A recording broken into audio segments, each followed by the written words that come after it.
I appreciate the opportunity to be here today, and thank you all for coming. We've got a good group today. I'm kind of funny, like I have to look to the screen from this side, so I'm just going to step over here. If you need me to stand still for the video, just let me know. It's not about me, it's about the information, so hopefully you'll be able to capture that in your video. So I do appreciate you all coming today, and I've handed out some information, and we will talk through some of that a little bit as we go. So I grew up here in Potawatomi County, out in the Bethel area. I do see some familiar faces today, and it's good to be here. So this slide kind of explains, it ties in with what he was saying about grants and opportunity. My office, it doesn't cost you anything to come today, and my office is funded through taxpayer funding. So with that, we have reports and responsibilities. And so the little orange card that you have, it asks for some information that really ties to this slide. I don't expect you to read this, but it is the federal regulations as far as being fair and equitable to everyone, because that is important for taxpayer dollars. So that pays for me to be able to be here today, but I have to be responsible with my time and show them what I do with that. So if you don't mind, I do ask that you fill out the little orange card. If you put your email address on there, if you want any information from today's program, that would be the only way that email address is used. And what I need to report for my reports on this, it's a number. I do not provide them any of your private information. It is just a number. So I don't like to give my personal information out, so I do like to explain that as we go. So anytime we have a program, if there's any special accommodations that are needed, we will be glad to help with that, facilitate that. And that's one thing with the recordings. If somebody can't come today, then this gives them an opportunity to be able to participate. So we appreciate that opportunity. So I will explain also, just probably this first time, I won't go this in depth every time when we talk, visit about gardening, but Oklahoma State University is the big umbrella of our organization. The Division of Agriculture falls under that, because you know they have the business school and their medical school and the vet school.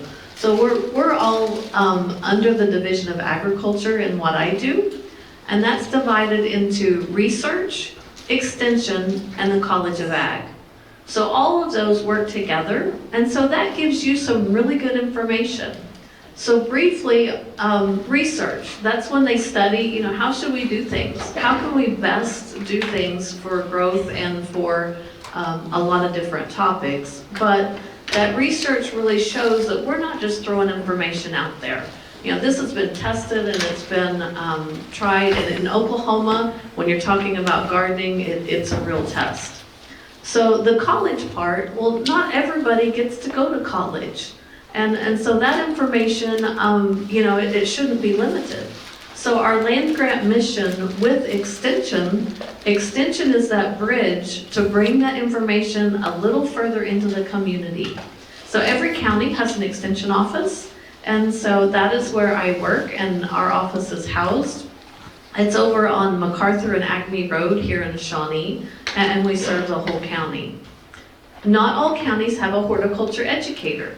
And that's my position is horticulture. So sometimes I might, you know, help in Lincoln County or Seminole County with garden programs because they don't have the horticulture specialist. So that's, this is from the Land Grant University, was from the Morrill Act federal program, and the Smith-Lever Act actually is the one that created extension. There's a lot of history. If you're a history buff, we'll get onto the gardening. So yes, we are the bridge to the community with extension. So our partners are federal, state, and local. So all of that works together, and so it's important that we kind of have responsibilities to each of those. But at our county level, we really like to partner with people like the tribe or NRCS or a lot of different organizations in order to provide good programming. There's a lot of topics that we cover, not just gardening. I know that Andy and Craig are working with Mike Tremmel on the livestock and crop side of this. So you may see the OSU information in different, subject areas too. So we're glad that you're interested in gardening, and let's get on with that, right? So I did want to take a minute too, as we get started. He may have stepped out. I'll save that for here in a little bit. So we'll get into some heritage conversations. Andrew, can I borrow you for just a minute as we're starting here? You stepped back in. I got you caught. So to frame this conversation for the absentee tribe specifically, can you share for just a minute on, you're not natively from Oklahoma originally, correct? No. So can you tell a little bit just of where your people came from before they were in Oklahoma? Historically, according to the books and stuff, Shawnees are originally from Ohio, Pennsylvania, Kentucky area, in the, they call it Ohio Valley.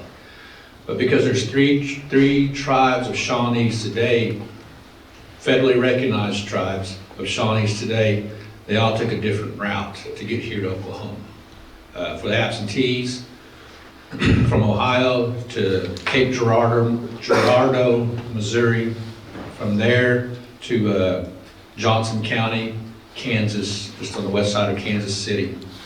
And then from there to this area. When they moved us to Oklahoma, we lived amongst the Kickapoos for a while. We lived in this area for a while. There's even a venture of our leaders at that time were going to take us down south to Old Mexico, but it didn't work. So eventually this is where we were, settled, forced to settle within this area, next to Potawatomis, Saginaw Foxes, Kickapoos, and smaller tribes, Iowas. So Ohio Valley is where we originally come from as Shawnees. Right, Scott? Yeah. Scott's with our Coastal Preservation Park, so. Well, that's a big part of conversation. Do anybody in here like genealogy and that family history? Where you're coming from, right? That's an important part of the conversation. So I got too many things to hold today. So I brought a couple of pictures today that I wanted to share, and you can come look at them after the program. But I don't have the tribal heritage personally, but heritage is something that I think gives us a time and place. It gives us a sense of who we are. And with gardening conversations, a lot of times we talk about native plants or what grows in Oklahoma. And so those would be things that are native to this location, right? So my family came from, we know part of it that they came from Norway and Germany and Ireland. And I have a picture here of a two great-grandmother with some little ones. There's a little green tab here that's my mom, in the photo, and she was only probably 3 years old. There's a couple of people in this room that knew my mom. So anyway, in this photo, the older lady is Cassie Jane Thompson, and her husband came from Norway when he was 8 years old. Their family came on a ship. It was just them. There's a little spinning wheel in the family it's only about that tall that they brought with them, and a trunk that's about 2 feet wide by maybe 15 inches. And for a family of 5 or 7, I'm not sure exactly how many kids, that's what they had to make the trip. And so I laughed this morning when I looked at this picture, because there is just this whole passel of baby chicks on the ground in front of them. And so what that would be worth today, the price of eggs like they are. So in this time though, they gardened and farmed out of necessity. And many of the people in my family historically were either in education or teaching. and then also in farming. And farming was to provide for their family, you know, and so later my grandparents were farmers up in northern Oklahoma, and so they farmed for a living. But many times, as we talk about the garden part of this, it was survival. And so this generation, my parents didn't farm. One was a school teacher and one worked at Tinker. So a lot of times we get to the point where maybe we've missed a generation. We had a garden and we did that, but we didn't farm for a living when I was a kid growing up. So the conversation of gardening and beginning to garden, can y'all raise your hand and let me know, like, who has a garden now or has been gardening for a little bit? So we've got some experience in the room, obviously. So, but sometimes that may miss a generation. Sometimes you may not have had that experience. And so wherever you're at, it's important to know that you can just start there, and we'll talk about some ways and things you can need to consider when you're going to have a garden. So when we look at a garden, those seedlings growing in the spring give you so much potential. When you plant those seeds and get to watch them grow, and that's the funny thing on seeds, a lot of things that we have today have a label on them, and seed packets do.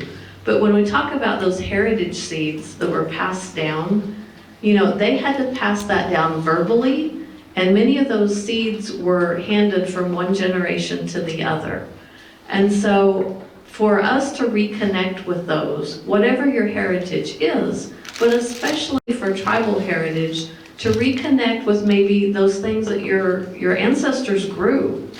That's why I wanted Andrew to share with, you know, the location, because what would grow in Pennsylvania may or may not grow here. And we'll talk a little bit more about that as we go. But if we start things from seed, one of the things that we get to do with that is we get to select what we're planting. We get to choose what we're growing.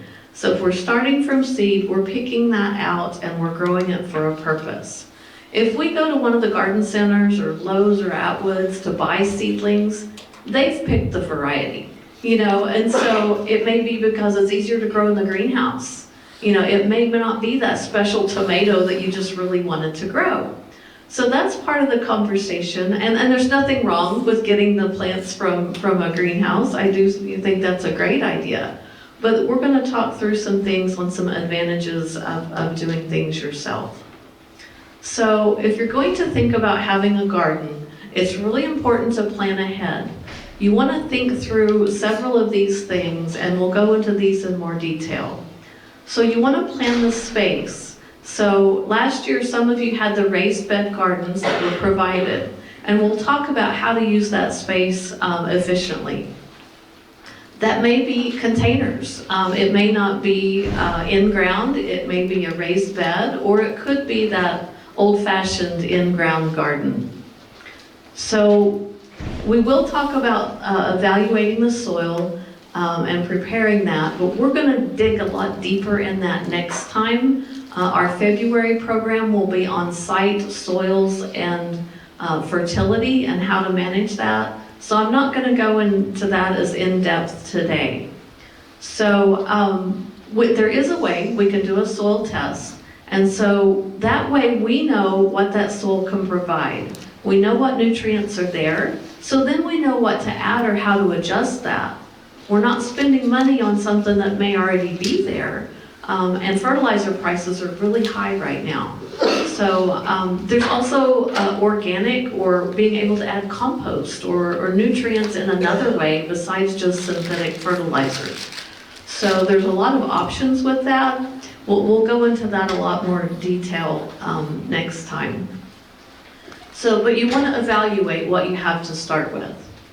And then preparing the soil is a big part. This evaluating the soil and preparing, I would say, is one of the things that's the most important when you're planting a garden. If you do that step right, it sets you up for success in so much better ways. If you're not fighting weeds, if you're not fighting a bad pH or a soil issue, then your garden is going to thrive a lot easier. So it takes some work in the beginning. So planting the crop, that's kind of the fun part. When we talk about gardening, a lot of people love to get out there and dig in the dirt. My family kind of laughs at me that I have the dirt gene. If something's bothering me, or even just, I love to get outside and dig in the dirt. So can some of y'all relate that, it's like when things were bothering me, like if I could go out and just weed the garden, some people might go boxing or, go to the gym.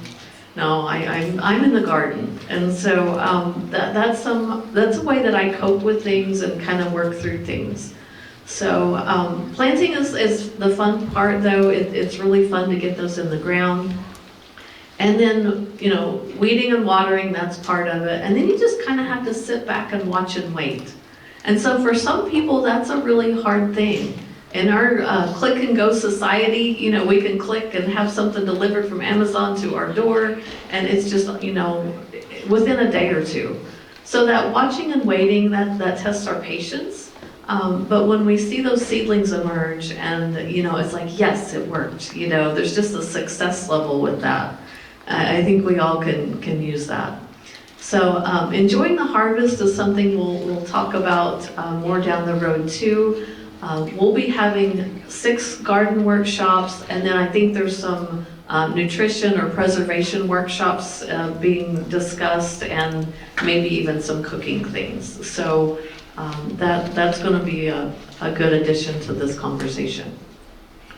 So when you talk about the site selection, we will talk about this a little bit because this also is going to make a big difference on whether you're successful. You do need a sunny location. Some of our backyards may have trees. We may have, if the houses are close together, you may be limited on your sunlight. But you want full sun for vegetables. If you do have to pick, if you only have morning or afternoon sun, go with afternoon. The sun is a lot hotter and brighter in the afternoon, and so that would be preferable for vegetables. We may not get to pick what side of the house the porch is on or the patio, but if you can put containers or the garden on the west side, that's going to provide you a lot better sunlight for most of your garden things. If you were growing things like lettuce or leafy greens of some sort, sometimes that east side will work. They're a little bit more forgiving. You want to make sure that you evaluate the slope of your ground. So even at our office garden, we've got a little spot that we did a demonstration, and it just has a slight dish to it. And so we planted seed, and then after it rained, all the seeds kind of settled in that middle part. It was some cover crops, so we didn't, plant them in rows. But it's important for that drainage to be, you want your garden to either be slightly domed or a 1 to 2% grade away, so that way you have drainage. We have not had a whole lot of rain recently, last summer and this fall, but you have to plan for that time frame when we get a 2-inch rain and then an inch rain and another 2.5 inches back to back in the springtime. So you really do have to plan for good drainage, because if that soil stays too wet, your plants are not going to thrive.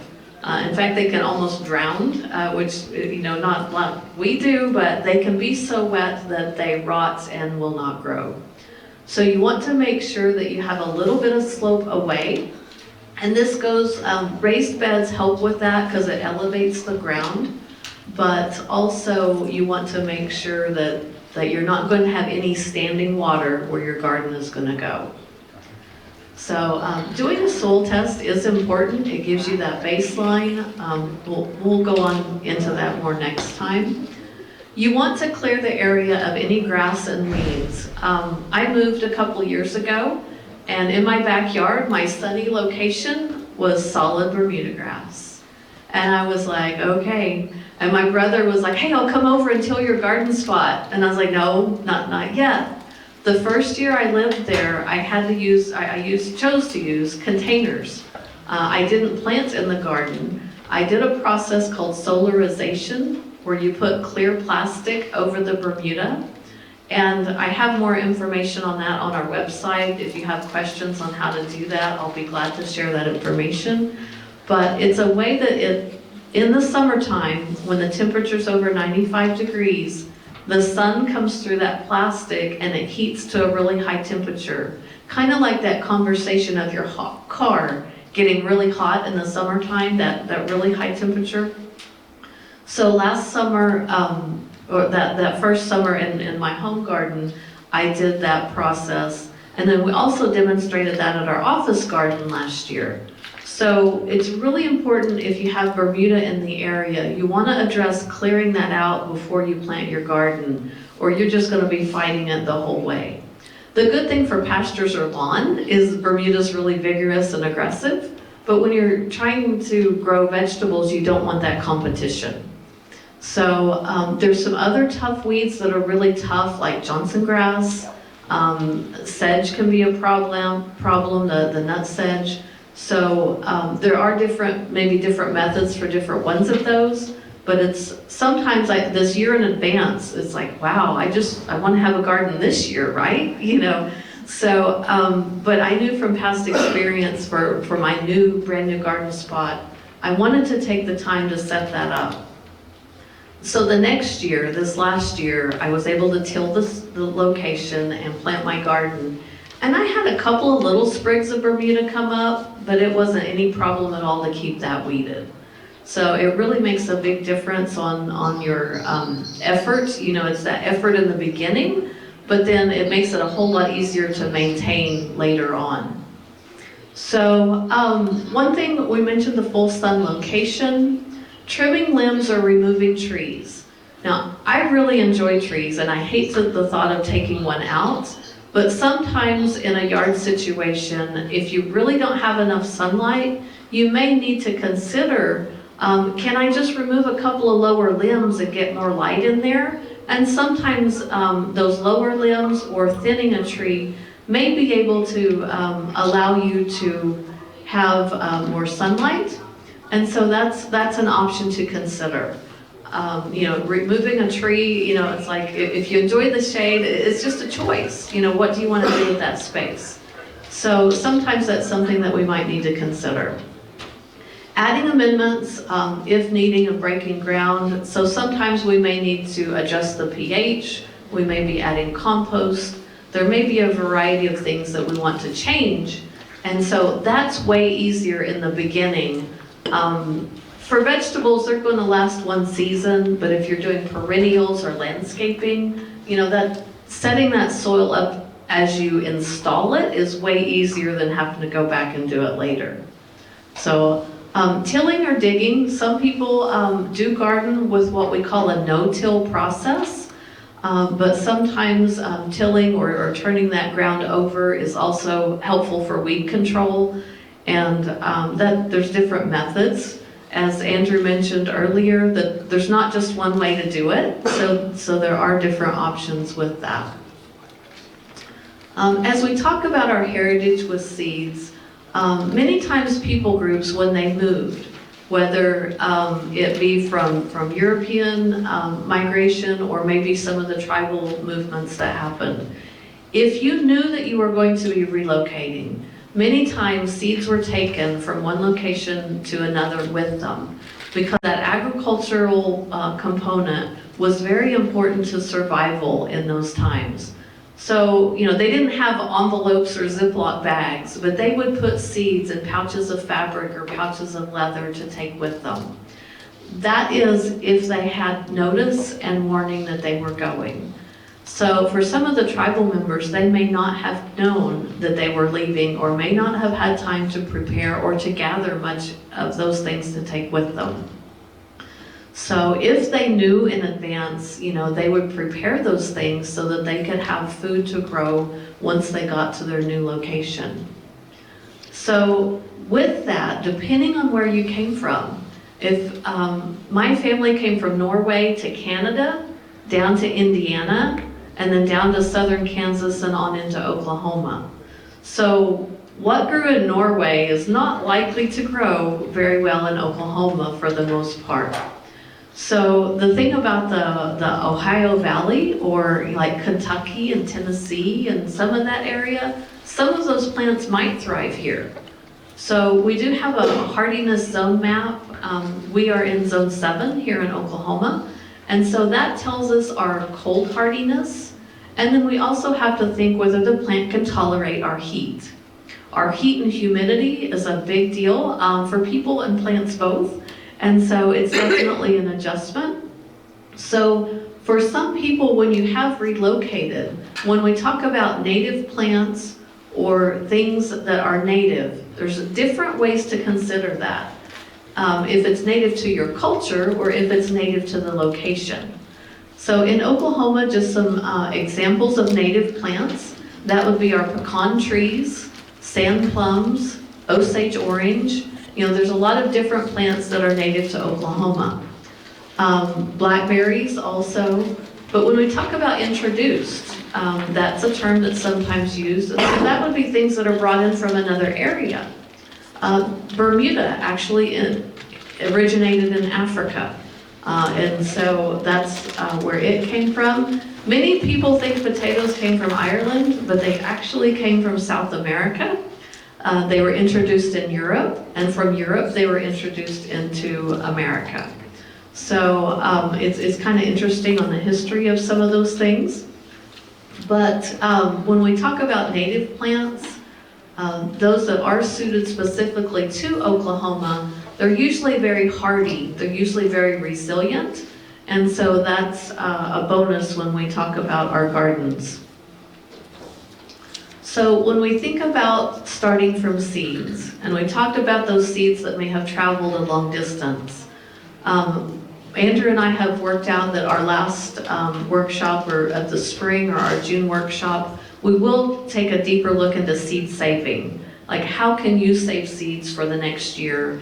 And then how do those need to be stored? We'll really talk a lot more about those, a little bit later. But you want to be seed savvy. So, it's like, if you just collect a whole bunch of seeds, then you have to know what to do with those, when to start them, and all of that.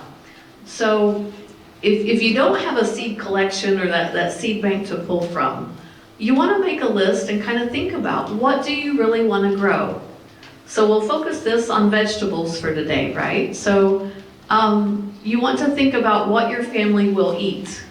If you don't want to spend the time and effort and resources, if your family really doesn't like spinach, you don't want to invest the time to grow that. I give the example of radishes. When I was a little kid, I remember planting radishes with my parents, and we'd have them in salads and everything. And we only had 4 in our family, and I'm not really sure how we used up all those radishes. When my kids were little, here we are planting radishes, carrying on that tradition. And if you don't stagger your plantings, if you just have a packet and you plant them all, they're all going to be ready about the same time.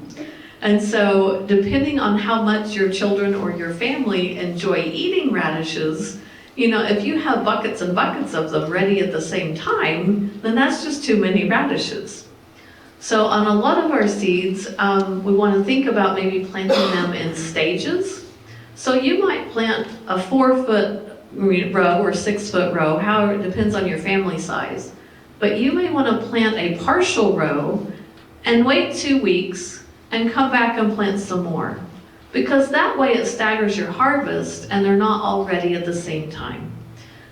The other option is if you kind of work with a neighbor, this teaming up with a neighbor thought, that can be on sharing the seeds. It's like, okay, I'll use half the packet and you can have the other half, right? Or if one of you grows the radishes and one of you grows the lettuce, and then you trade produce. So we've got a team here that does that, right? So I do want this to be interactive a little bit more. So it's important, sometimes we used to joke at church that you had to lock your door when you went to church, right? In the summertime, it's really important. If you don't, you end up with a sack of zucchini squash in your seat, right?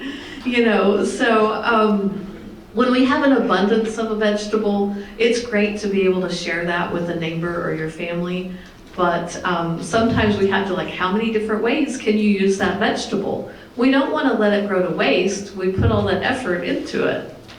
So teaming up with a neighbor is a great way to do that. And something neat that you have within your tribal family is that you have this connection. And so it's a bigger family than just your immediate family. And so being able to share those experiences and those resources and that produce, it is a very valuable thing. So when we talk about when to start seeds, you don't want to start them too early. A timeline, so to speak. So the handout that I gave you that says Oklahoma Garden Planting Guide at the top, that is one of our fact sheets. And so if you open that up, there's a couple of charts. So one of them is for cool season vegetables and one is for warm season vegetables. So in this page is developed for the whole state of Oklahoma. So I want you to stop and think, like out in the Panhandle at Guyman or down at Idabel, there's a little bit of difference in their weather and their time frame, right?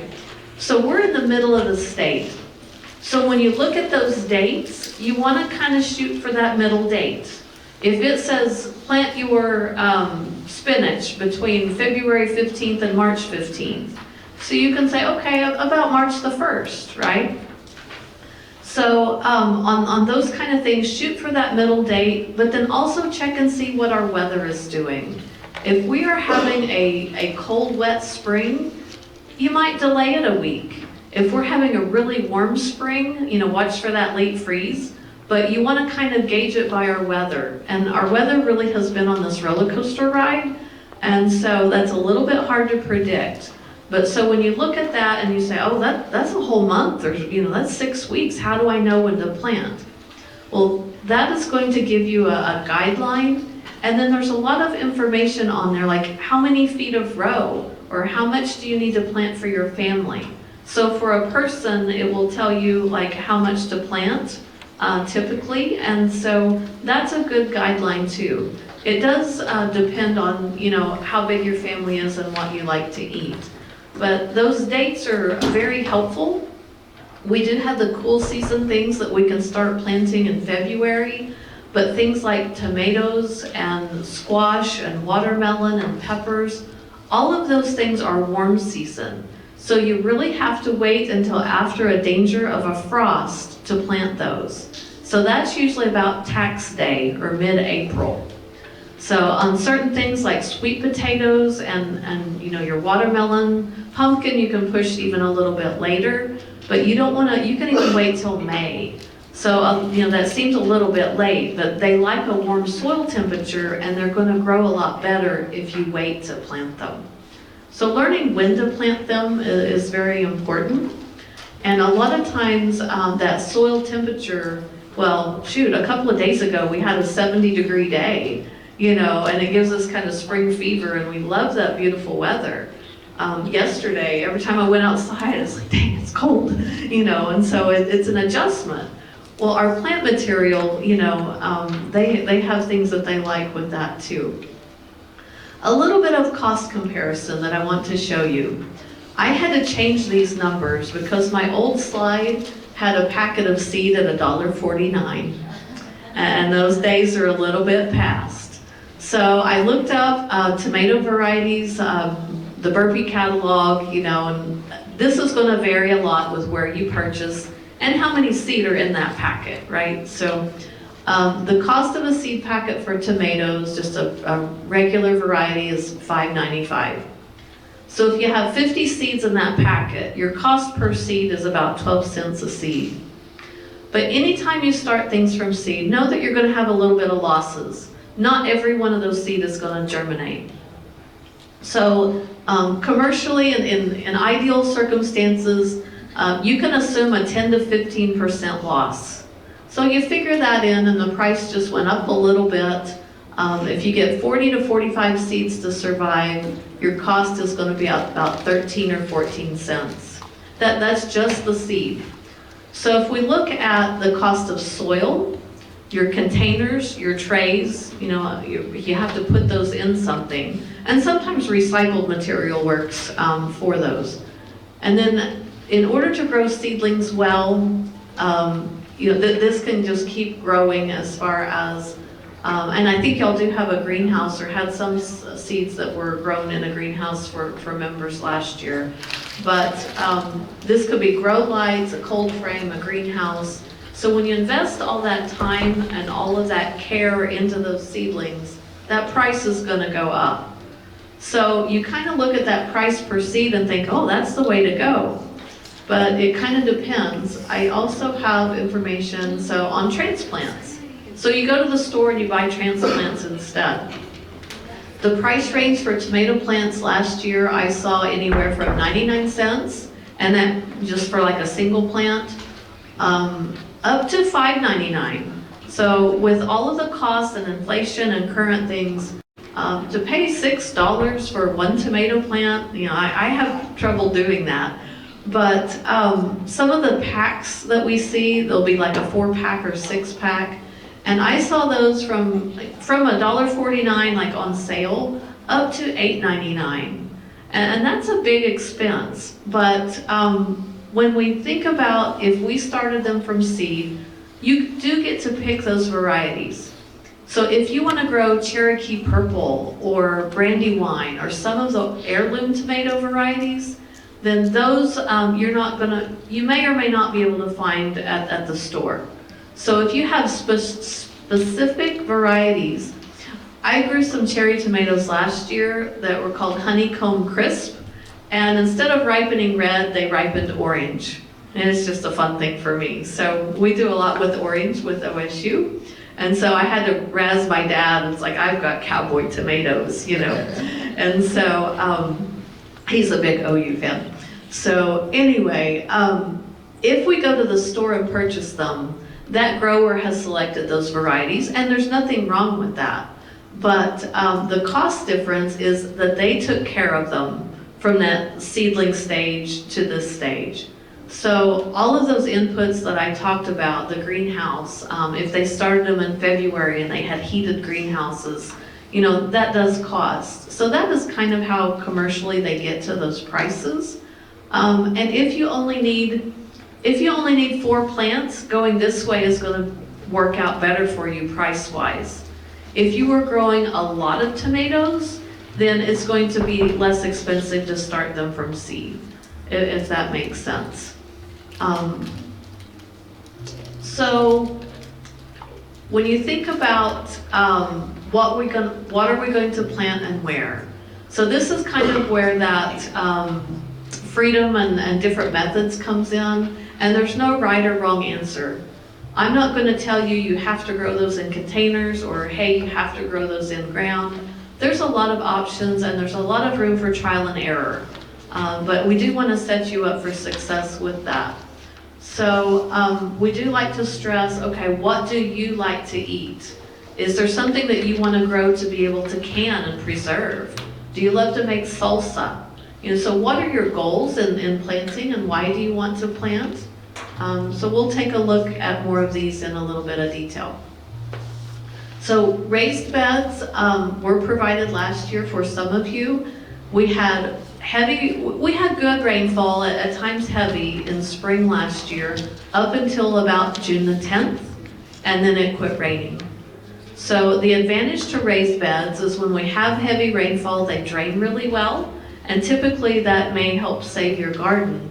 But they also dry out faster. So when we have a hot, dry summer, how many of you had the raised bed gardens from last year? So did you have challenges keeping them watered? Well, even in-ground gardens were hard to keep watered, but when they're elevated, they're going to dry out a lot faster. So just in general, if you didn't have huge success with your garden last year, know that it was a very difficult year for gardens. If you're a beginner gardener, or even have gardened for years, many of my very experienced clients would come in and they were like, our tomatoes just are not thriving. Peppers did better. They can take the heat a little bit better. So We will talk in more detail on raised beds coming up in April. And so that is one that we will go into a little more depth on then. But they do have their advantages. And if you're growing in raised beds or in containers, just know that you may want to look for smaller scale varieties. When you look at a seed catalog or even go to a local store, if you look for compact or bush plants, then they're going to take up a little less space.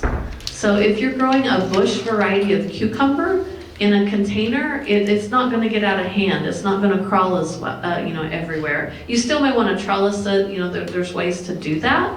But by picking a variety that's more compact, and even tomatoes, like a Roma tomato is not going to get real huge, and that they are going to be a little bit smaller. Better bush instead of better boy is going to be more compact. So by variety, picking ones that are going to be a little more compact will really help in raised beds and in containers. So I did want to show this. I have several of these slides. So when we talk about laying out a garden, and we're going to use this 4x8 bed as an example, this would work if you have an in-ground garden too. It may just be a little different shape, or it may be set up a little differently. So it could be 10 feet by 20 feet, but still the concept is the same. So if you were planting a spring-only garden, so if you think about this space and everything's going to be spring or cool season plants. So we can actually lay this out and kind of calculate, well, how much can I plant in this space? So if we took half of this area, a 4x4 area, you can plant 16 potato plants. And so, a foot apart, basically. And so that would be considered proper spacing. So we also have radishes, lettuce, and spinach in rows. So I can tell you, just from personal experience, I cannot reach to the middle of a 4-foot bed. I'm too short to be able to reach that middle. So when you're designing where you're planting things, planting it's usually not a problem, it's the harvesting part. You have to pick on the edges before you can get to the middle. Or sometimes you might want to do like a 3-foot by 9-foot, just tweak those numbers a little bit, where it's a little easier to reach to the middle. If you're working with elderly or maybe handicapped, if you make that a little longer and skinnier, where you can, it's still the same square footage, but that's something that you can think about. Many times we use that 4x8 because it's an easy number and lumber comes in those sizes pretty easy. Or you just have to cut, your 8-foot boards in half. But we do want to think about how we're going to harvest those, but you're not going to use all this at one time. So you can just start harvesting from one edge and then be able to step in and reach to those middle parts. But all of these are going to mature and be ready so that you could plant all of this. Potatoes would last a little longer than your leafy greens and your radishes, but as you harvest that, then you're creating space. So if your lettuce and radishes and spinach are done in about 6 weeks, 6 weeks to a couple of months, if you plant this in February, March, April, by the 1st of May, you can plant something else in that space. So you can actually kind of get multiple plantings in the same space. We'll take a look at another way to lay this out. So this one is a mixture of spring and summer together. So I'm going to go back a slide. So most of these, the potatoes would be your last to harvest, but even then you could plant sweet potatoes or pumpkins in that space to utilize it. So this next one, we have onions and potatoes are going to be, your early planted things. You're not going to plant your peppers and cucumbers and tomatoes until later. You want the soil to be warmer. Potatoes and onions, you want to plant anywhere from late February into March. You want to plant those early. In order for the onions and potatoes to form nice size tubers and onions, you want those cool nights. That cool weather is needed for them to get to maturity. If you're just growing green onions for the green onions, just for eating fresh, that works if you're pushing that later date. But they're not going to make those large baseball, softball onions if you plant them late. So when we look at this space, it does say bush cucumber. If you're looking at a 2-foot square, if you plant a traditional cucumber variety, it's going to outgrow that space. On the tomatoes also, a 2-foot square, a lot of my tomatoes are going to get a little bit bigger than that. You need to give them a little bit of growing room. But, so a compact variety, I would say. If you want to grow a lot larger variety, you might be able to get 1 instead of 2 in that space. So things like cucumber and squash, there are several bush or compact varieties. And so that would give you make this more feasible. If we look at a summer-only garden, this one is all going to be planted later in the season. So if you're really busy, your kids are in school, you don't have time to deal with a garden in February, you can wait till school's out and get this one in. So we're looking at summer squash, eggplant. The acorn squash is going to be a fall squash, but you do plant it, around May on into the 1st of June. Okra, cucumbers, and tomatoes. So all of these are just going to be strictly summertime. So, but you could have a variety. If you have a small family, this is going to give you some produce fresh that you won't have to be buying at the grocery store. Another way to look at this, say you want more space for okra, this is just another layout that you could do. The summer squash and tomatoes all of this is going to go on in later into the season. I don't think I have one that's strictly for fall, but if we went back to look at like those spring seasons, you could plant those. As some of these things finish, say if your garden, if this is done in September, then you could go ahead and plant some things again after that for a fall garden. Many of the things that you would plant early in the spring, spinach and lettuce, radishes, turnips, carrots, beets, all of those things can be grown again in the fall. So we have another fact sheet for fall gardening. I didn't bring it today, but it has those planting dates listed. So you can even grow green beans in the fall. You have to plant those like in August in order for them to make before a frost. But you just have to manage those dates in that space. Does that give y'all a little bit different idea on how to think about that? So if you have a larger, in-ground garden, you can still do the same concept. So you can use the same space for spring, summer, and fall, and still get vegetable production. So I did have a fall, okay. So these are the things that we would consider planting for fall. And if you really don't like the heat of the summer, you could just do early spring and fall and not garden. If you don't take the heat really well, you could still use this garden space very effectively. So again, if you'll notice, this kind of flipped the garden. Earlier, the radishes and lettuce were on this end. It's important not to plant the same thing in the same place every time. That's called crop rotation. We may touch on that a little bit more later. But the snap beans and squash would have to be planted a little earlier. But you can see how you can flip-flop your spaces and grow for more produce for a longer period of time.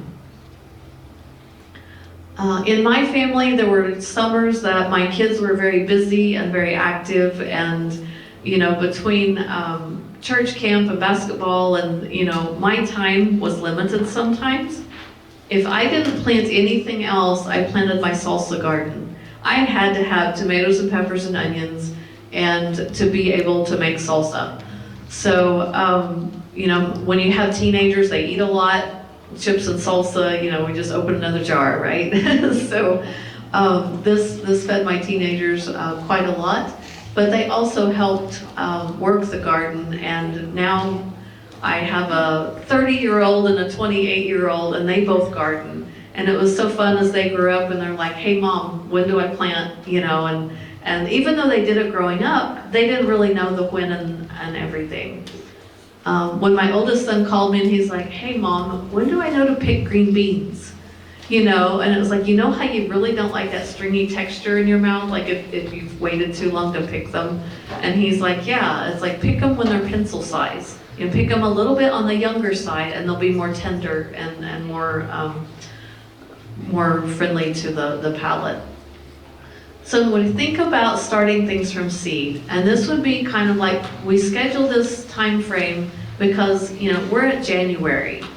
If you want to plant things and start tomatoes and peppers from seed in a bright sunny windowsill or if you have a hoop house or greenhouse, the dates that you want to look at, you want to count back about 6 or 8 weeks from outdoor planting time. So if you take mid-April, you go back to mid-March, you come back to mid-February. So it's not quite time yet, but a lot of times you can use that around Valentine's Day. You want to be getting those seeds in. It's important to use clean containers. It's fine if they're recycled, but you want to make sure that they're clean because sometimes we can get plant diseases. A 10% bleach solution, that's just 1 tablespoon of bleach per gallon of water. You know, get you a 5-gallon bucket, you know, dunk them and make sure that they're clean. And so that's a real easy way to reuse containers. But we don't recommend that you go dig up soil from outside to start seeds. Many times we'll have Pythium and different soil-borne diseases that can affect seedlings very easily. It can cause damping off and the seeds will germinate and then they just fall over. So it's important to use a clean soil if you're going to be germinating seeds like that. So a lot of our potting soil mixes are actually soilless mixes. They're peat moss and perlite, and so it is something we do have to purchase, but it makes all the difference in those seeds doing really well. So you want to fill your containers just below the rim. You want to, pre-moistening that works really well, because how many of you have like planted something in potting soil, you water it and the water just seems to run right through, right? If you'll take a wheelbarrow or a bucket and put your potting mix in there, add your water, stir it around. If you've got kids helping, you know, if you've got somebody helping you, that's a fun job. You can mix it with a shovel, you can use your hands, they wash, you know. So there's a lot of things that the kids can be involved with this too. But when you pre-moisten it, I didn't bring any with me today, you want to be able to grab a handful of it and squeeze it, and you don't want a lot of water running out. You want it almost like a dry sponge where it's damp but not dripping. So that helps a lot. And then when you plant your seeds, your seed packet will tell you a ton of information on it. It will tell you how far apart and how deep to plant them. So that's very helpful because you don't want the seeds so deep that it takes too much energy to get to the sunlight. So I'm going to grab a drink of water. Does anybody have any questions?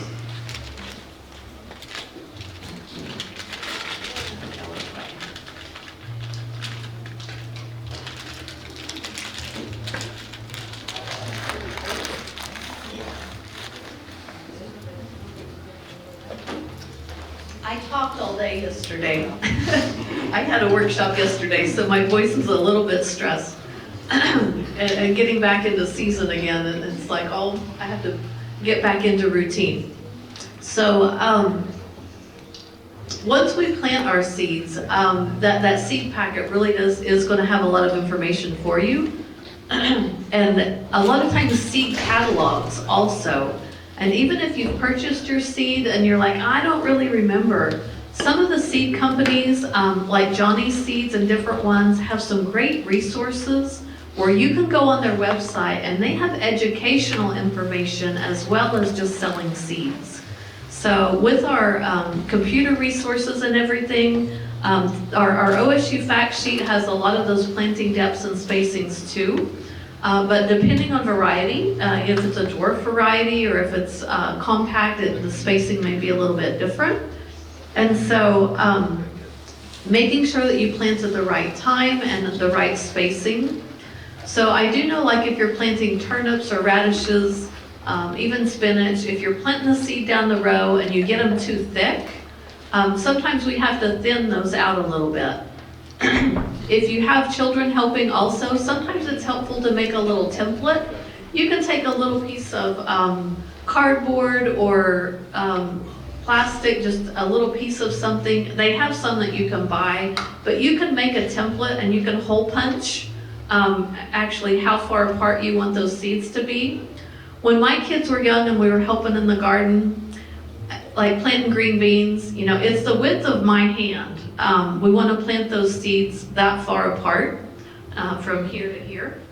And so when their hands are little though, that may not work. I would take a stick. I would just look around and find a stick on the ground. I would break it to how far apart I wanted them to plant things.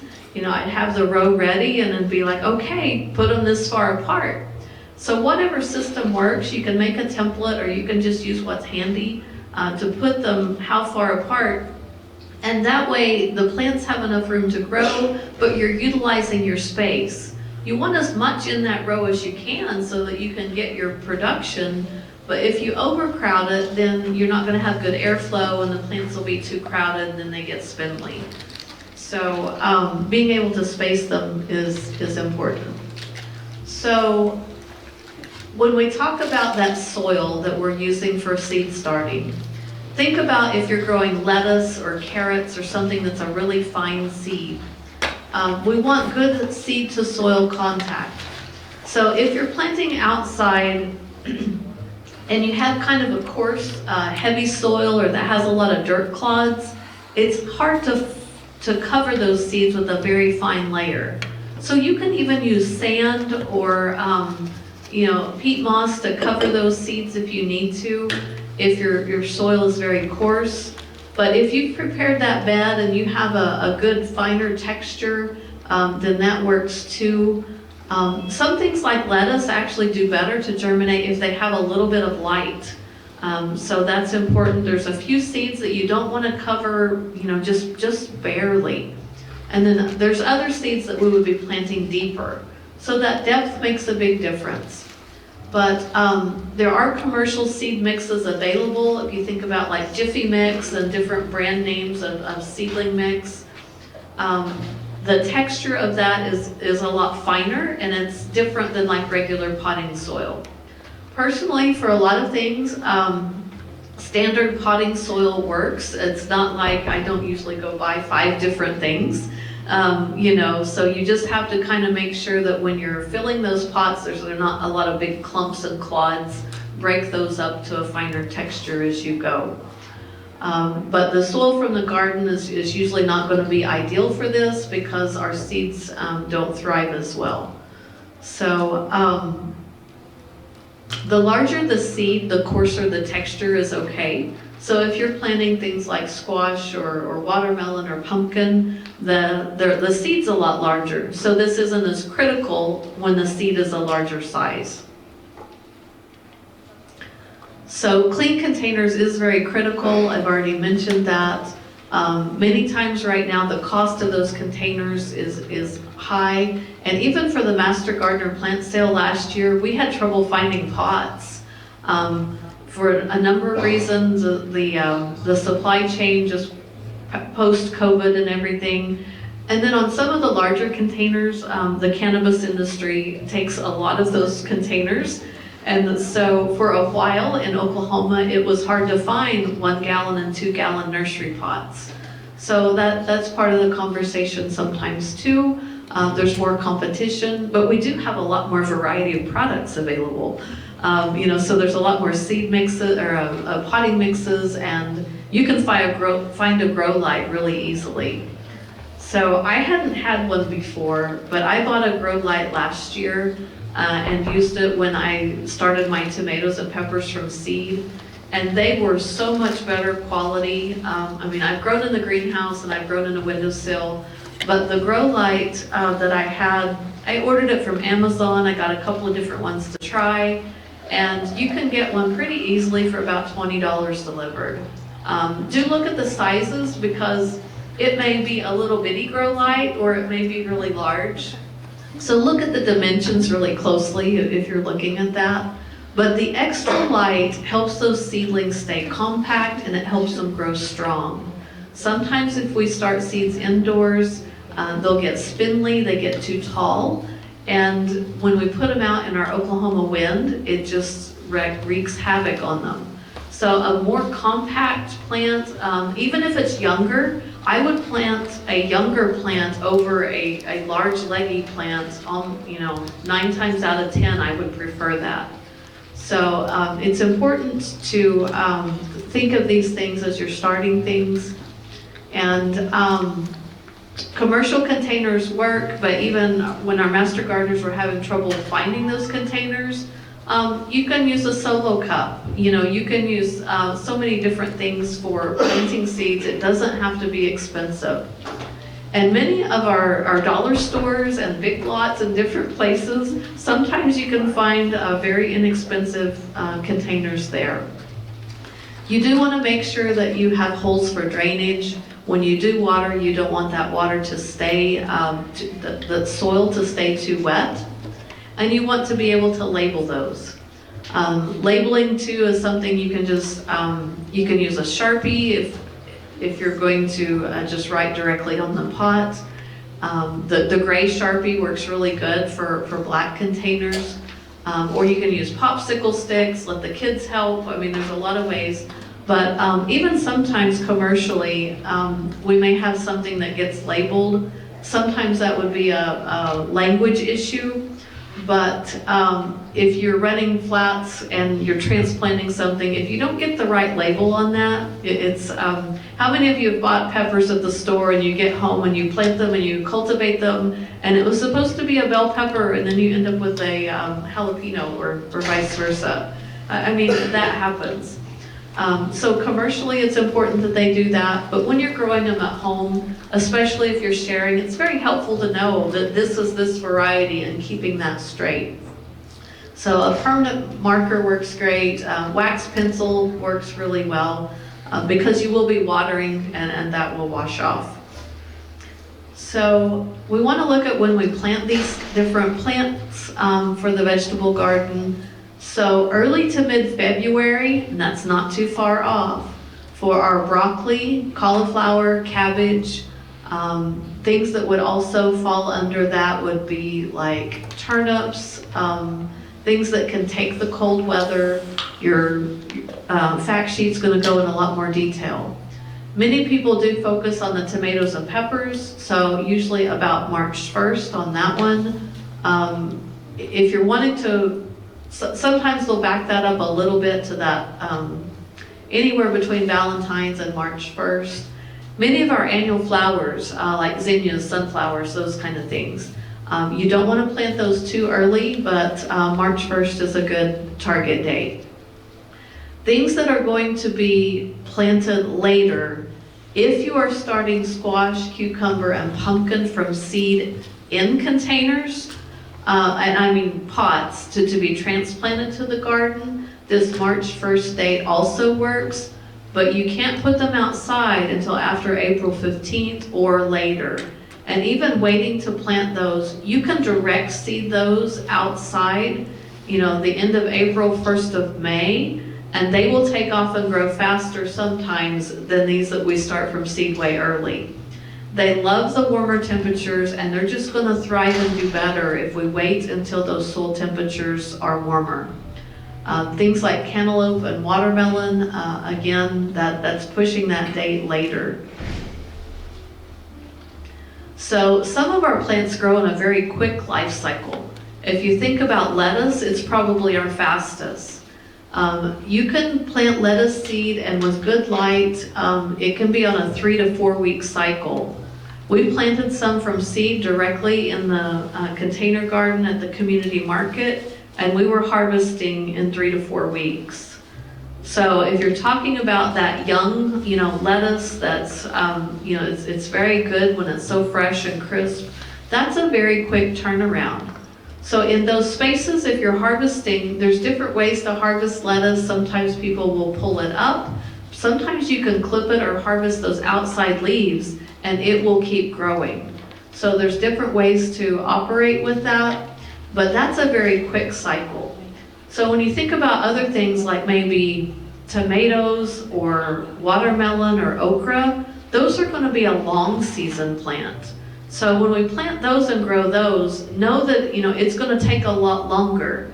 And last year, by the time we got warm enough for the tomatoes to set flower, then our rain quit and our temperatures went very high. And so then our tomatoes won't set fruit over about 95 degrees usually.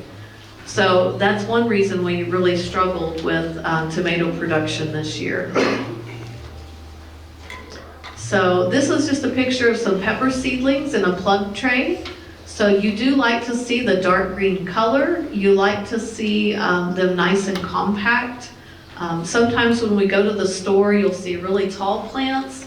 Well, commercially, they're trying to guess the season just as much as we are. So, watching the weather, and when you're in maybe February planting these seeds in the greenhouse commercially, you don't really know what our weather's going to do in 2 months. So you have to have some product available early and some product available later. So, but you do want to see the dark color. You want to see them very short and compact. So labeling everything is very important. Many of our seeds are going to sprout best between 65 and 75 degrees. So if you think about, sometimes we put those in a windowsill. How many of you have a drafty window? I have put things in the windowsill, and and then it's like, then we get cold weather outside, and that stays much cooler than this temperature. So one thing that you can do is to put your seedling containers in a warmer location in the house, maybe in the laundry room, on top of the dryer. Let them get some of that bottom heat until they start to sprout. Once they sprout, they do need sunlight, so get them under a grow light or to a bright window. But you can kind of like hurry that along or help that a little bit by that warmer location. Used to, we could say to put them on the top of a refrigerator. The old refrigerators with the coils on the back generated heat, and you could put flats on top of the refrigerator. But the newer refrigerators, I had mine for years, and I didn't know the new ones didn't have coils.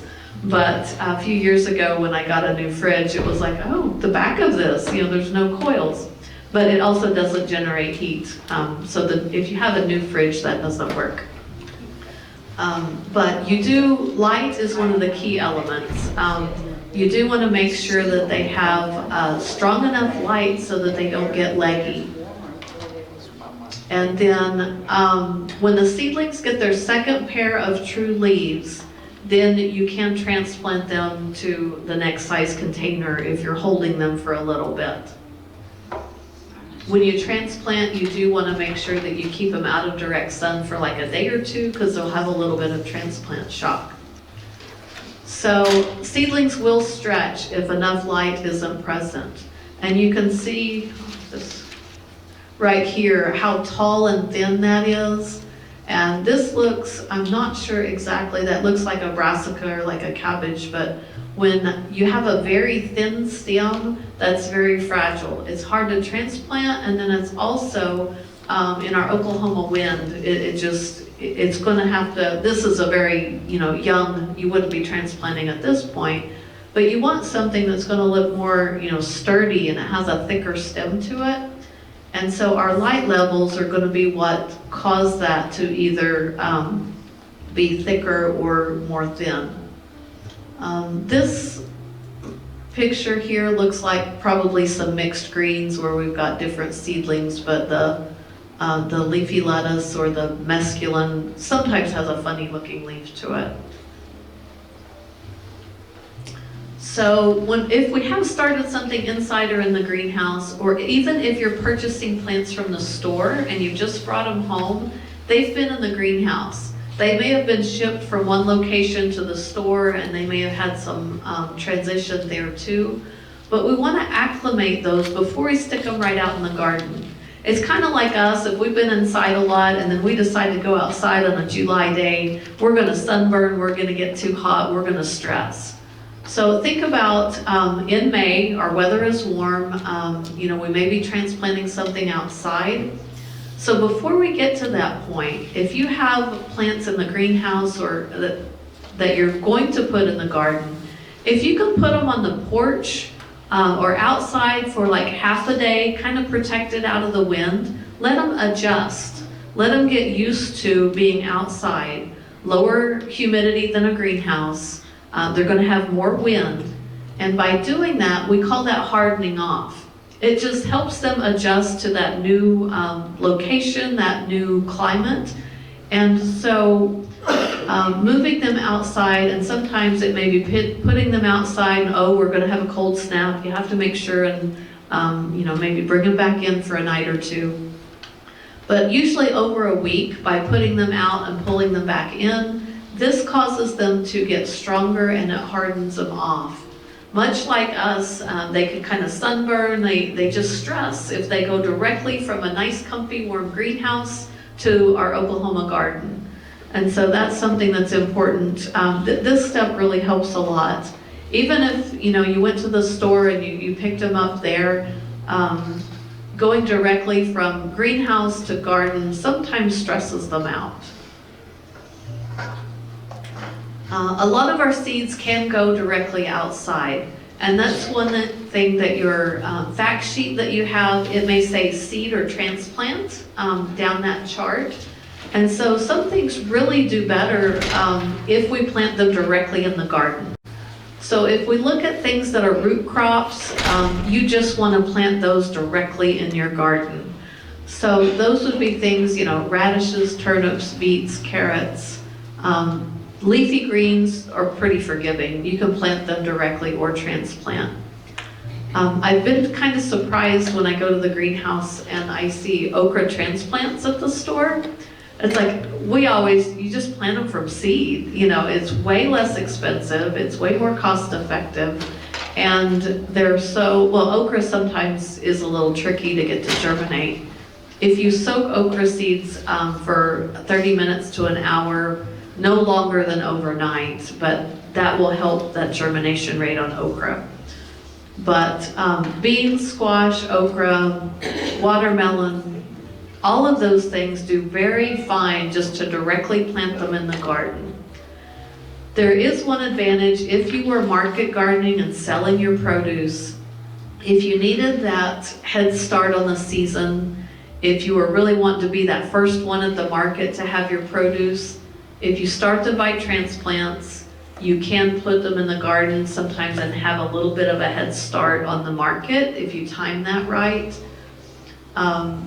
But it's kind of tricky, and I like to just wait. It's just simpler for me on a lot of these things. Just wait till it's warm enough and plant them directly in the garden. It's a lot simpler. So there's a lot of different things at this point in the season to make a plan. I want you to think about the space that you have in your garden and how you can use that. Now's a great time to be picking out. Not sure what it is here. There we go. There's all kinds of seed catalogs, but you can go to a local store and pick out your seeds too. Sometimes I like to look at the seed catalogs and just read about different varieties because, the height that they are, how big they're going to get. This has got a mind of its own.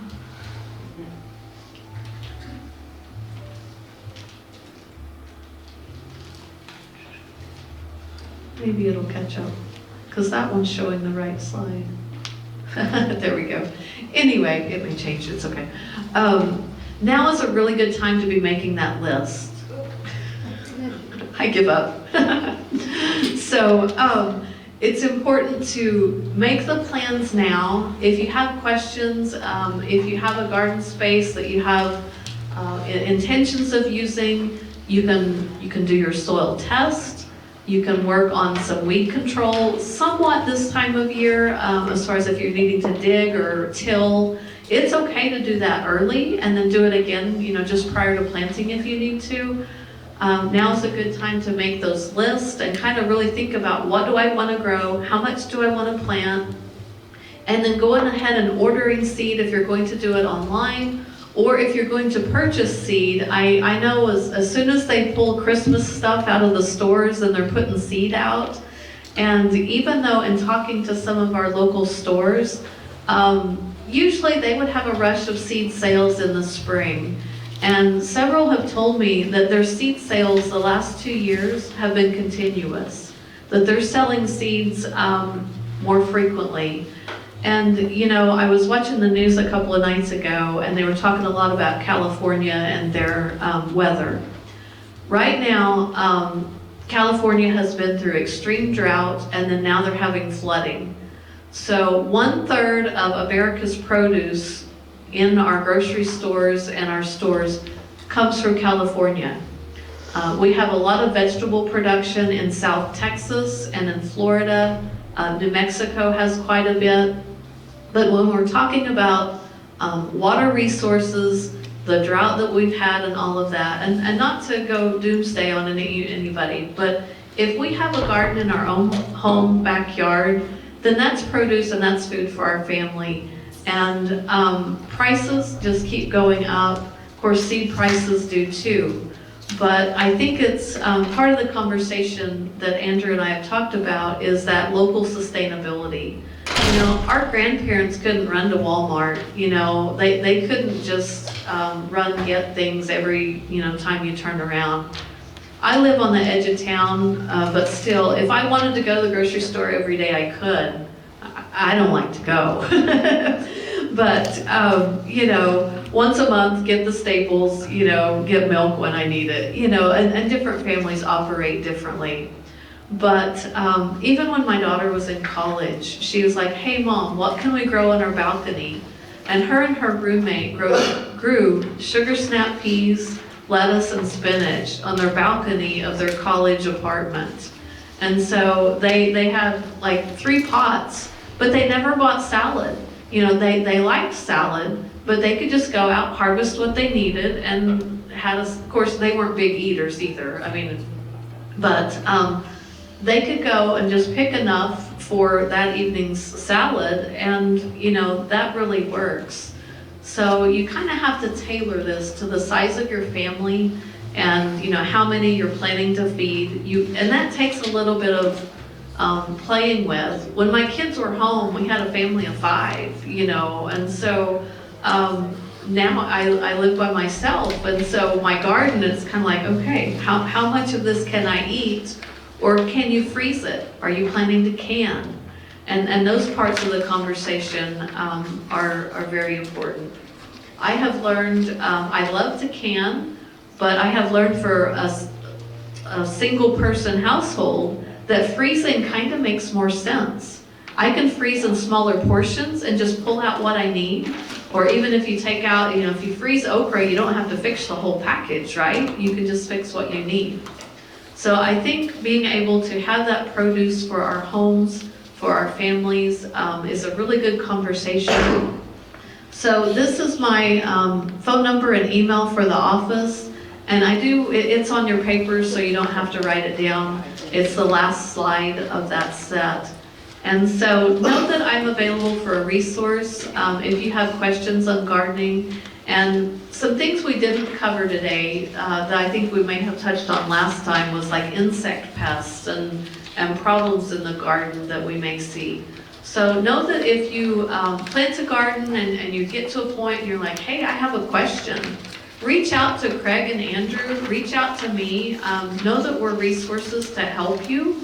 And even gardening from a slideshow is not gardening. I get that. I like to be hands-on and in the dirt. You really learn by doing on a lot of this. So if you run into an issue, it depends on my schedule, but I can do site visits. Call me, I can come visit your garden, we can take a look at things, we can walk through some things. Or if you run into an insect pest, take a picture of it and email me.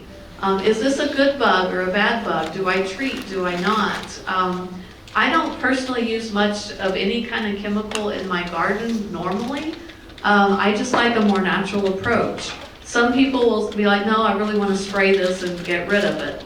It kind of depends on what it is. I kind of take the perspective, I plant enough for me and the bugs, you know. So sometimes they win, sometimes I win. But, you know, I want you to know that we're a resource, and this is to be a learning conversation.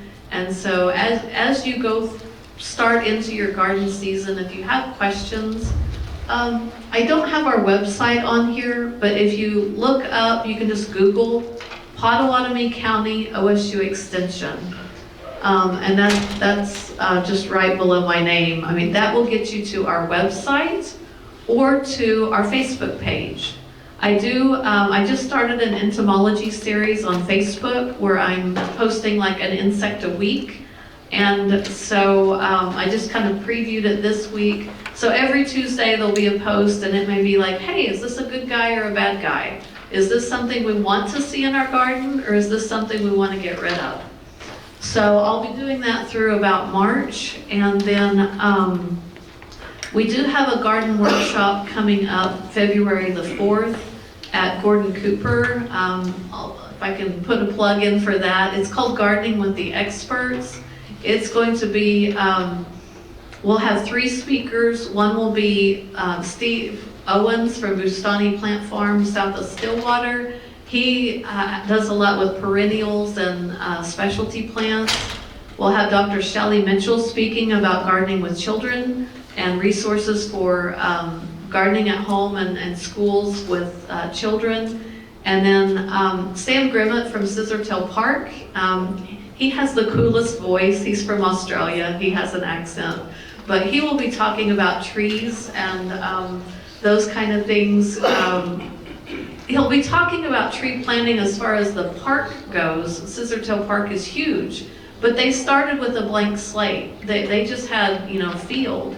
So they have gone in and installed these trees, and he's going to be talking about that process. And that relates to our home gardens too, just a lot smaller scale. The principles are the same. So there is a small charge on that. On our Facebook page, I have the link for the sign up on that. It's $15 in advance or $20 at the door. But we will have booths there. We will have Marilyn Stewart from All Things Nursery. We may have a honey booth. That one's still pending. Scissortail Park, the Oklahoma Mesonet will be there. So we're going to have a lot of good resources where you can visit the booths and that kind of thing. There was one flyer over here, and I meant to tape it to the wall so people could just like snap a picture of it, but one of you ended up with it, which is fine. But and then we'll also have a series of workshops here, and the next one will be the second Friday of February, and it will be soils, site selection, and fertility. So yes. So thank you. Well, I just laid it on the table. So there's a QR code on here that would connect you to the registration site. And so this is just, it just advertises the programs. Thank you for providing that back. I'll just lay it over here, and if you want to snap a picture of it, that would give you all the details. I didn't run copies for that one. But I'd like to collect your little orange papers. We can just lay them on the table over here. And then there is a survey, and the survey is just kind of like, how can we make this, more what you need. There's some questions on topics. If you have questions for me, you can put that at the bottom of the page. I'm not asking for your name unless you want to provide it.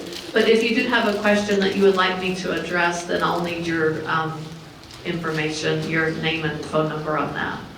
So does anybody have questions on like how to start a garden, or this early in the season? I know we're not quite there yet.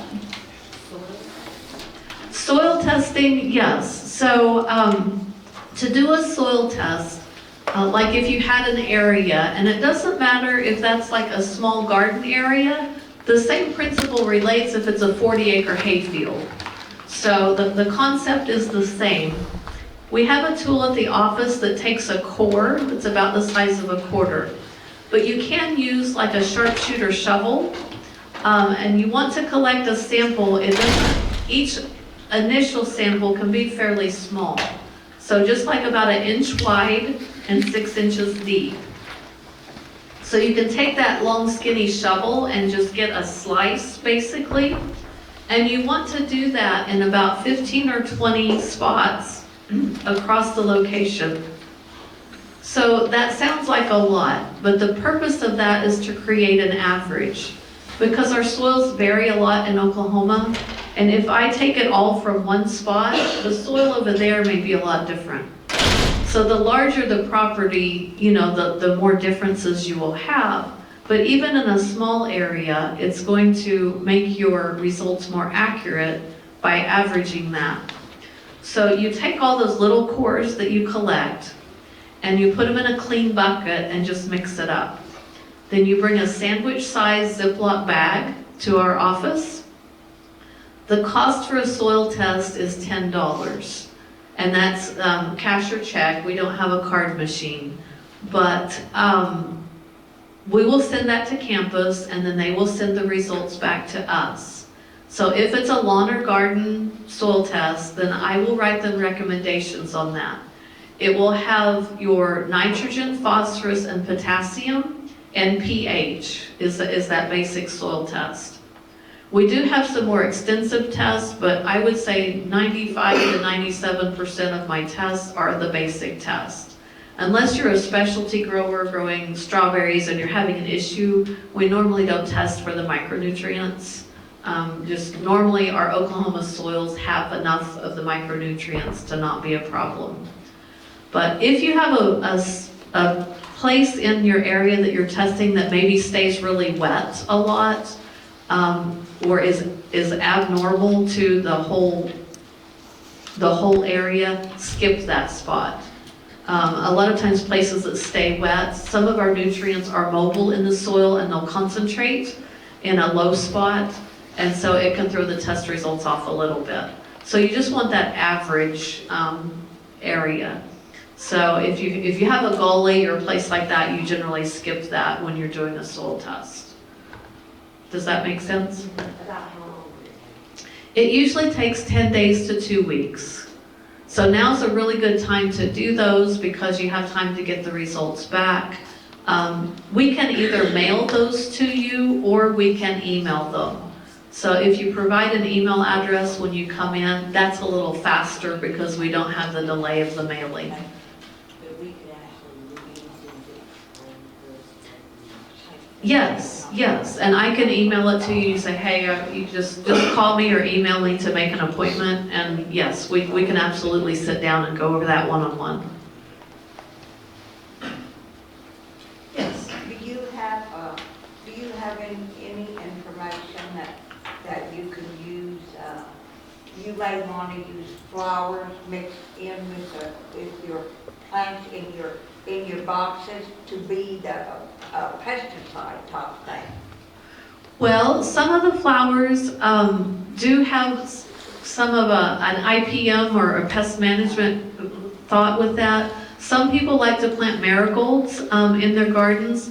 Marigolds, I wouldn't say necessarily repel spider mites a whole lot, but they're an indicator. And usually when you can see them on your marigolds, then you know to look on your other vegetables. That's a great question, and I'm glad you asked that. Because you know those kind of maps that I had there on the... You can slide some in every now and then. Well, on that 4x8 bed that I was talking about, and I can't reach the middle, if you plant zinnias down the middle of your bed, you can pick them to take inside and enjoy them, but you're not necessarily harvesting them. So I do recommend planting some pollinator seed very close to your vegetable garden, if not in it. So things that work really well for that are sunflowers, zinnias work really well. they're gonna pull in those bees and pollinators, and those are gonna be what help pollinate things like your squash and plants like that. If you're growing corn, the pollination on that is different. So corn is wind pollinated.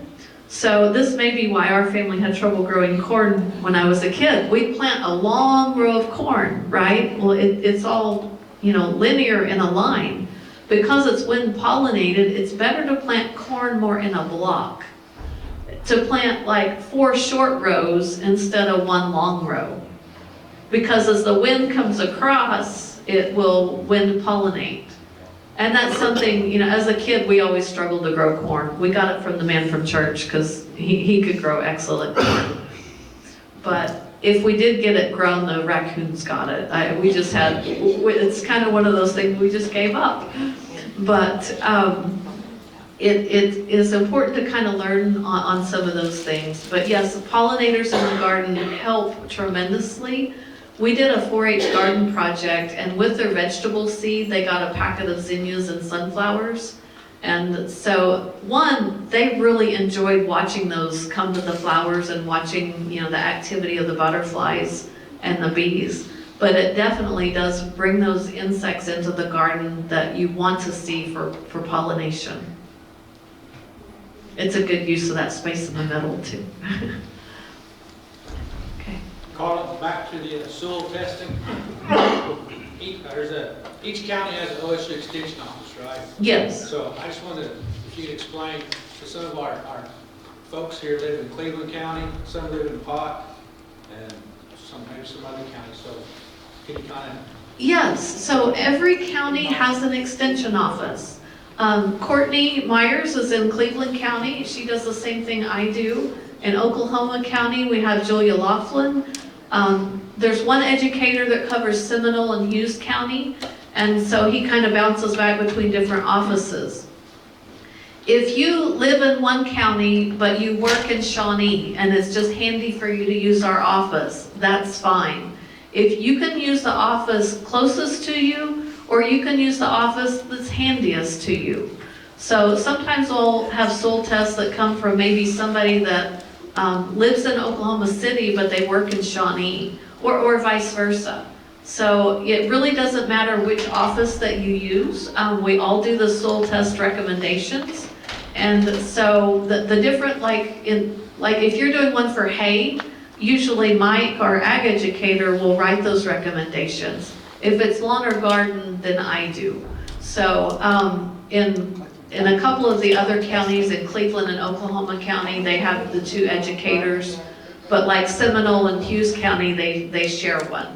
So it kind of varies a little bit, but as soon as those reports are brought in from campus, they're sent to us by a computer system. Then we, Lynn, you've met Lynn, she'll give them to the right educator, and then we get them right back. So it's a quick turnaround once we get them. So the lab had a little bit of a backup last fall. They did some additional forage testing due to the drought. And so occasionally there is a little bit of a delay, but usually it's 10 days to 2 weeks.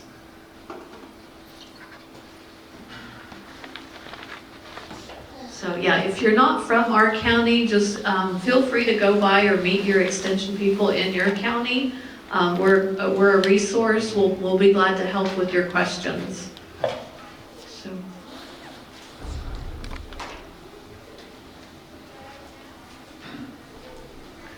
Any other questions? Anybody else got questions? Time to ask.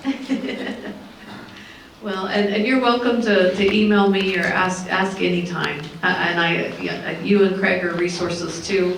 And so it's good to grow together and have people to ask questions. Occasionally I'll get one that's like, I'm not sure, let me check, and so that happens too. We have state specialists on campus, and we have more people that we cooperate with. I have a question. You talked about the clear plastic, and fill out the verbiage in it, or whatever, the direction has to be clear. Does it have to be clear plastic? Can you use tar? And or does it have to be clear so it's not, if it's so hard? Okay, we did a project, do we have internet access here? Would that? I'm gonna try something here, just a second. Remember, Aggie, we put that clear under one of my boxes, and that's what we sort Yeah. of everything. The grass or the weeds and everything that come out. Okay.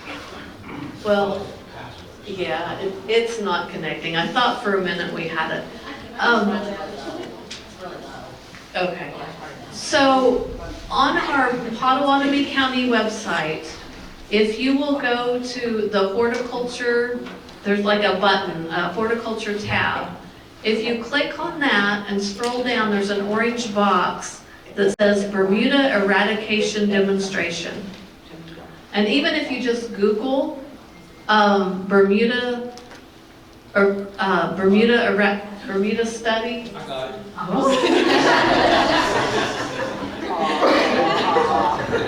it. Sweet.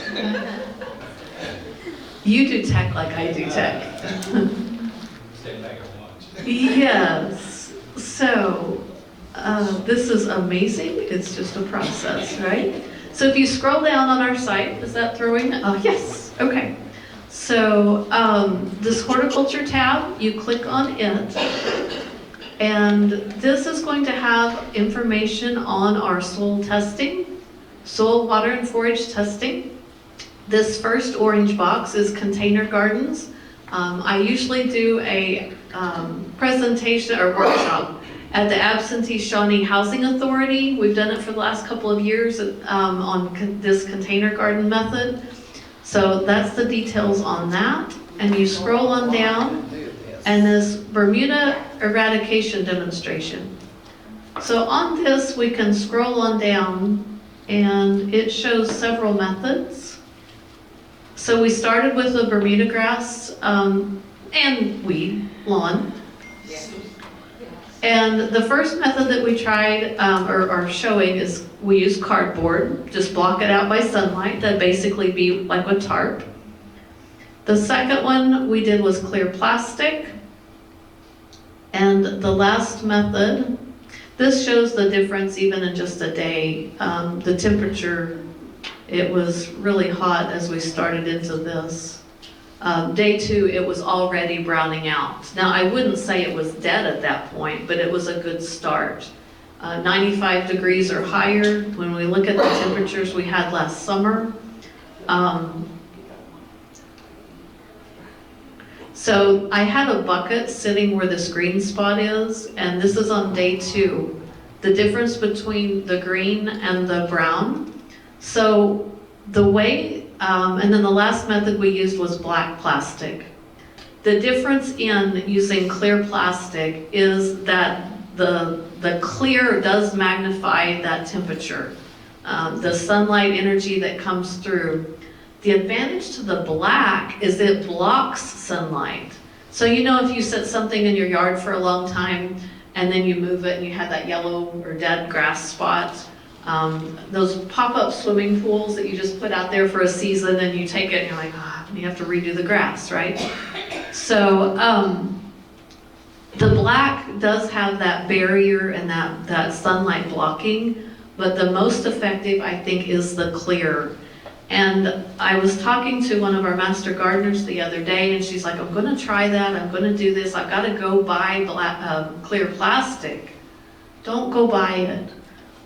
Think about where you could get it. What we used at the office was removed from a greenhouse that we were helping with that they were taking down. And so I was able to snatch that for this project. But think about furniture stores. Someplace that has big pieces of plastic. What I used in my home garden, my daughter had moved and had gotten a new mattress, and so even the plastic from furniture, from mattress cover, or what they use at the store when they sell mattresses, they're all sealed in plastic. Check and see if when they deliver and remove that plastic, if you can get that, for free. We had purchased one, was why I had it. but a lot of the stores are just going to be throwing that away.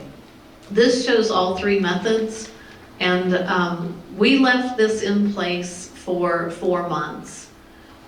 We know that from the studies they did at Perkins Research Station, you need to leave this in place at least 2 or 3 weeks. The temperature does need to be above 95 degrees for the most effective.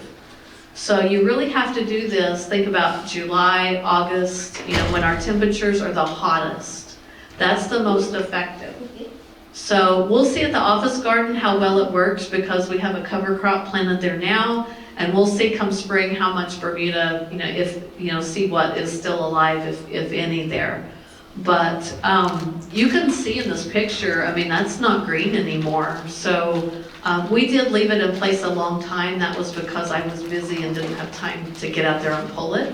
But we removed it in October. And around the edges, you can see right here the green grass right along the edge. I didn't seal the edges well enough, so we did have Bermuda along the edges that we had to hand dig out. You do want to either overlap or go a little bit larger than you intend to have your garden space. And then there is a new fact sheet that has just come out. This study was done at Perkins in 2019 and 2020.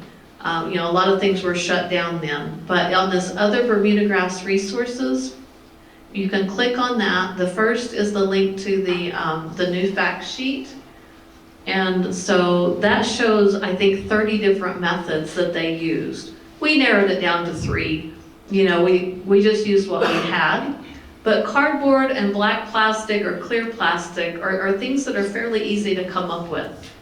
So the other resource that is listed, if you like to learn visually, the Oklahoma gardening videos, when they did this project in 2019, Casey and Dr. Moss filmed multiple episodes of Oklahoma gardening segments. And so you can go on here, and this kind of puts them all in one place. But you can look at the different methods that they used.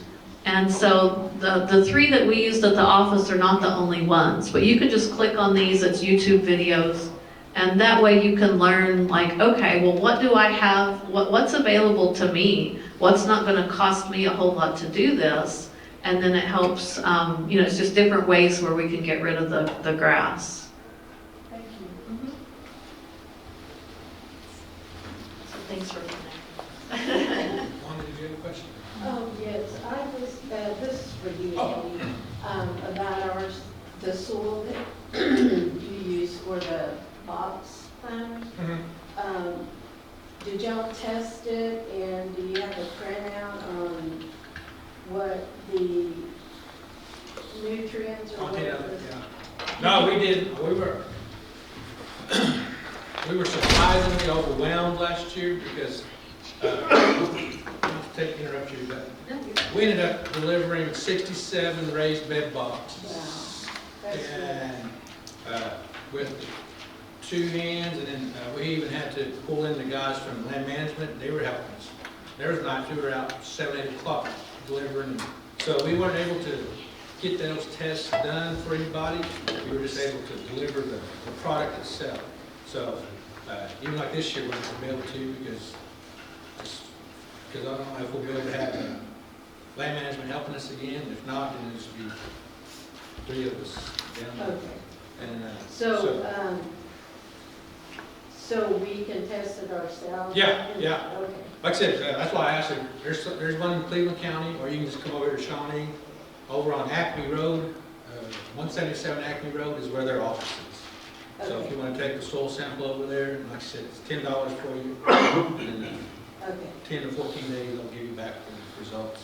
Okay. And that's basically what our next class is going to be about. Like I said, you'll get that piece of paper from them, and it'll be like, what does this mean? And then the next class they'll go over it and explain to you your nitrogen content, phosphorus, all that stuff, your pH balance in there. So you'll be able to go home or go to Lowe's or whoever, get the right type of fertilizer. because they fertilize. You know, I don't know if any bear me are familiar, there's three numbers on it. 10, 20, 10. You know, what does that mean? 20, or triple 13, what does that mean? So next class, this will be what we go over to kind of give you Oh, okay. a basic understanding of, because like she said, everybody's soil is different. And since we're in almost a 3-county area, everybody's soils will be a little bit different from each other's. So the nutrient content will be different, the requirements will be different, so when you kind of get a basic understanding of what those numbers mean, that piece of paper will tell you, you need a triple 13, but if you go buy a, 4600, you won't get nothing because you'll burn up all your plants or your seeds when you put it in. So that's what next class will be about. So, And with that, if anybody wants to do, if you get a soil test in probably in the next week or so, we would have those results back by the February workshop. I hadn't even thought about that, but if you want to get those, and it's not garden season, particularly, but you can submit a soil test, and that 10 days to 2 weeks, I would say if you could do it in the next week to 10 days, we should be close to having those results back. And I would be glad, more than willing to, be able to share that information. And, sources for soil sometimes changes too. And so even if you get soil from the same place, it may change a little bit, and those kind of things. So for raised beds, it's kind of one of those, sometimes we use topsoil and then sometimes we use potting soil. Sometimes we'll mix them together. There's all different ways to do that. And there's not a right or wrong. Raised beds it's different than starting those seeds indoors. I mean, topsoil is perfectly fine. It's just, figuring out what you have nutrient-wise. And the question for Wanda is that she would like to do the boxes. And so when are you going to start doing that? Because she can't test her soil until we get, she gets to figure out what she's doing. And this would be my first time. I Yeah. don't have the raised boxes. you done? I just want to make sure you're done. I want to cut into your, cut you off. Yeah, we're good. Next week, So do because I was fixing to go over with y'all, we have a assistance request form that is going to help us keep tabs on the folks that we have our outreach with. Like I said, your first time, all you just name and address and raised bed box. That way, we keep record of who we assist, what we assist them with, because we don't want to just be, here's your box, and because if you have questions, we want you to come and ask. If we don't have the answers, we'll go to Carver. We'll find you answers. And just like I was going to reiterate, soil testing is, I would say required, but recommended every year. Because what you put in your soil, what you plant, takes out different nutrients each season. So it may have been needing nitrogen last year, but this year may test, well, you're high in nitrogen and low in phosphorus. So it's better it's recommended you get it tested yearly before you start planting, because your different produce pull out the different nutrients from your soil. So, but yes, Valerie. Okay, if on the raised beds, when they deliver the dirt, the soil with the raised beds, is that going to be tested before they deliver? No. There's only so much I can do. When But they get the dirt, it should be good dirt. well, it is. I mean, to me, it is. That's what I have to work with. But it's, once we give it to you, then, it's what you do with it. Because I can't make you plant. Because I can bring you yards and yards of dirt. Because unfortunately, we've had it happen before. I'm trying. So, but no, I can't. Yes, ma'am. Do you have to be part of the absentee trial to receive a bed? I'm going through our grant, with our grant people to find that out, because I think the overall mission of that grant is to provide education, just like today, but even assistance to those who are interested in trying to provide the food sustenance for themselves, meaning be self-sufficient to a certain degree. She's CPA, that's why she. Okay, well, So if we don't have that type of limitation, then no, because I'm all about, I mean, I don't care what color you are, what race you are, you have to eat. So, and if you can learn to provide for yourself to a certain degree, then we're better off for ourselves. So, and it's like I've told our executive committee, what we're doing here as far as agriculture is just education, the limited outreach that we can provide is beneficial for y'all, is beneficial for us, but that's what I've told them. I can't feed, or this program, agriculture department can't feed our people, all of our people every day. I can help supplement it, you know. There'll be times I may have a bunch of squash. Hey, y'all come get some squash if yours is made, or potatoes or something through the growing season. That's how we're trying to supplement and assist tribal members or anybody who's encouraged or interested in agriculture. So, but I'll definitely have an answer for you if you'll kind of get with Gabby and leave a name and get on the list. First, let's give a round of applause for Ms. Carter Smith for her presentation. Thank you, Carter, again. I want to ask one question. Okay. of her. What would you recommend as far as like using compost? You know, vegetables, the things you peeling, potato peelers and everything, you can do that all to be fertilizer if you know how to compost. We will talk about composting some when we talk about soils next month.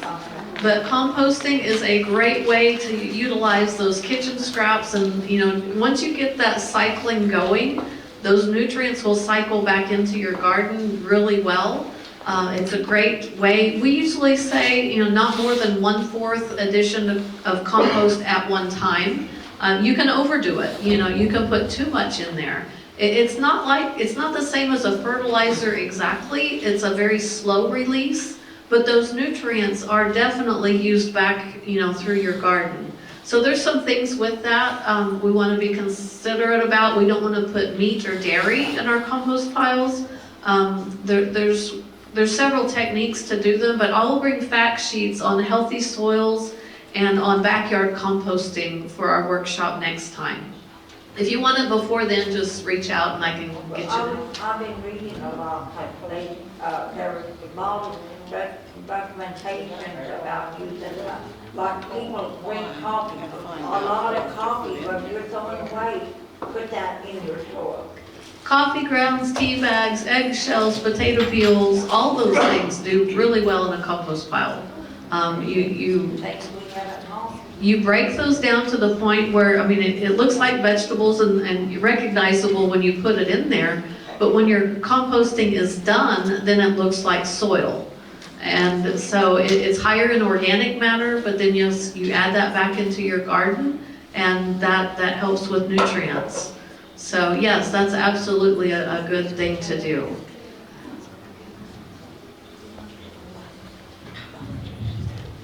Can't compost too much gravy though. Yeah. Okay, again, we have a form back here. Anybody who's seeking any type of assistance from us, if you'll just take the time to fill it out, that way we get you on the list, because me and the guys have been talking, it's time for us to, I mean, we've already been turning ground for our plots that we have for the tribe, so now that our community outreach is in line, or it's getting close, you know.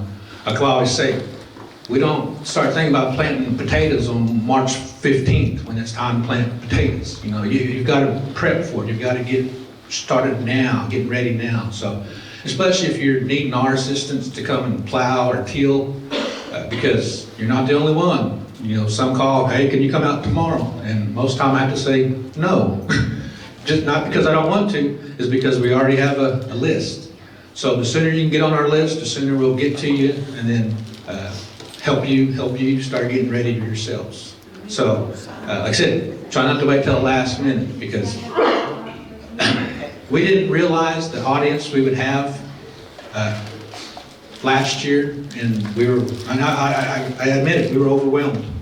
But we were able to, I think, get everybody that asked for our assistance, and I think this year it's going to be a little bit bigger because we've established ourselves. Classes like this, inviting y'all to come and take in what we can share with y'all. So I think we'll be overwhelmed again. But if we can get you on the list and make appointments with you, say, hey, we'll be there Tuesday at 9 o'clock, and we'll try our best to be there Tuesday at 9 o'clock. So request assistance. Are you gonna have the sheet to sign up for all these birthdays? Yes. Yes. Oh. Just the paper to sign it. Okay, Gabby's got some back there. And over here, before you leave, Carla's got a Oklahoma garden planting guide. If any of y'all haven't picked one up, you might want to grab one.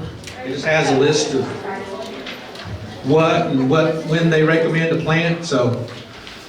And again, we'll be here February 10th for a soil class. So you're all welcome to come back, spread the word, and we'll see you then. Thank y'all.